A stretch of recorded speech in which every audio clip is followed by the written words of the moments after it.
Bonjour à tous et bienvenue à la lecture de la parole de Dieu. La dernière fois, je vous avais lu Exode chapitre 34. Aujourd'hui, je vais vous lire Exode chapitre 35. Donc nous continuons toujours dans l'Ancien Testament. Le sabbat, offrande pour la construction du tabernacle. Moïse assembla toute la communauté des Israélites et leur dit: Voici ce que l'Éternel a commandé de faire. Pendant 6 jours, on sera à l'ouvrage, mais le 7e jour, vous aurez un jour consacré, le sabbat, jour férié pour l'Éternel. Quiconque fera quelconque ouvrage ce jour-là sera puni de mort. Vous n'allumerez pas de feu dans aucune de vos habitations le jour du sabbat. Moïse parla à toute la communauté des fils d'Israël et dit: Voici ce que l'Éternel a commandé.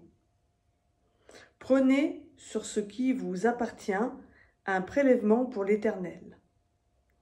Tout homme au cœur généreux apportera cette offrande prélevée pour l'Éternel, de l'or, de l'argent et du bronze.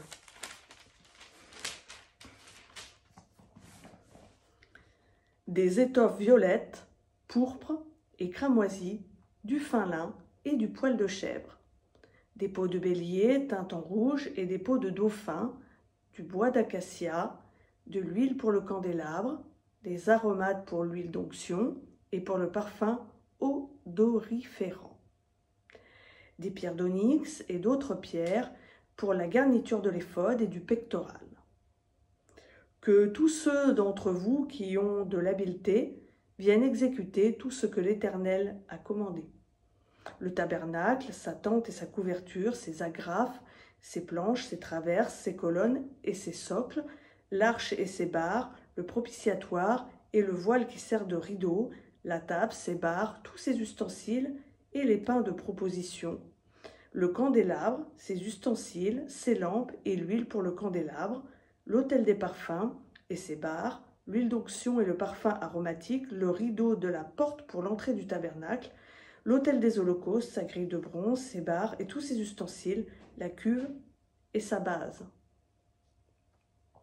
Les toiles du parvis, ses colonnes, ses socles et le rideau de la porte du parvis, les piquets du parvis et leur cordage.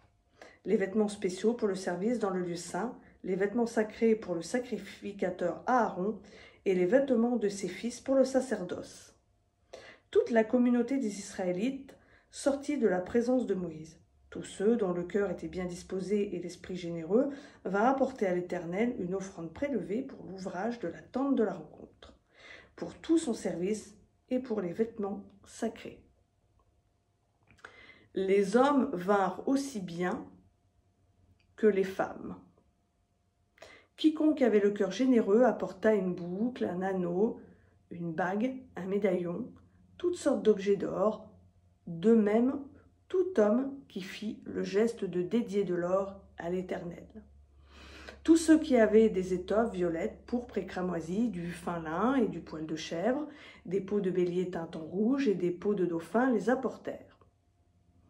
Tous ceux qui prélevèrent une offrande d'argent et de bronze apportèrent cette offrande prélevée pour l'Éternel. Tous ceux qui avaient du bois d'acacia pour tout l'ouvrage du culte l'apportèrent.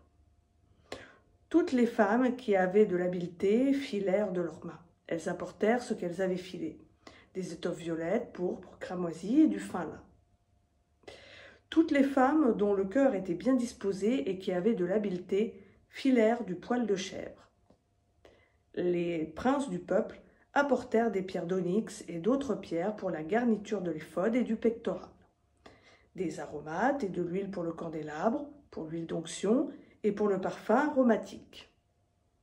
Tous les Israélites, hommes et femmes, dont le cœur était généreux pour contribuer à l'ouvrage que l'Éternel avait commandé d'exécuter par l'intermédiaire de Moïse, apportèrent des offrandes volontaires à l'Éternel. Moïse dit aux fils d'Israël: Voyez, l'Éternel a appelé par son nom Betsalil, fils d'Ouri, fils de Our, de la tribu de Juda. Dieu l'a rempli d'esprit, de sagesse, d'intelligence et de compétences pour toutes sortes d'ouvrages, pour concevoir des plans, pour travailler l'or, l'argent et le bronze, pour graver les pierres à enchâsser, pour tailler le bois et pour exécuter toutes sortes d'ouvrages d'art. Il lui a aussi accordé le don d'enseigner, de même qu'à Oholiab, fils d'Ahismac, de la tribu de Dan. Il les a remplis d'habileté pour exécuter tous les ouvrages de sculpture et d'art, pour broder et tisser les étoffes violettes, pourpre et cramoisies et le fin lin, pour faire toute espèce de travaux et pour concevoir des plans. Donc voilà, c'était la lecture d'Exode chapitre 35. Je vous souhaite à tous et à toutes une bonne fin de journée et à bientôt sur Elolam.